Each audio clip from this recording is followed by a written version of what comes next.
Būdamas Teisėjų tarybos pirmininku ir aukščiausio teismo pirmininku, profesionalių teisėjų, dirbančių 22 metus, nieko panašaus nesumatęs.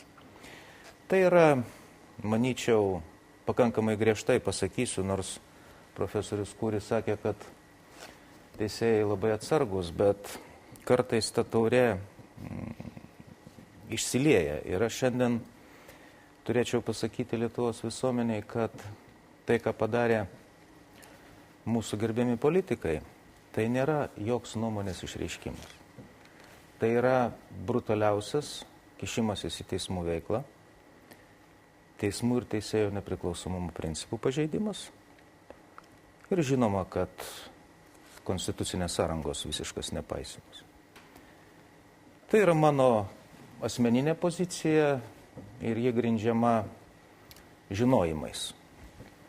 Žinojimais aplinkybių skaitant sprendimą, apie kurį kalba gerbiamas politikas.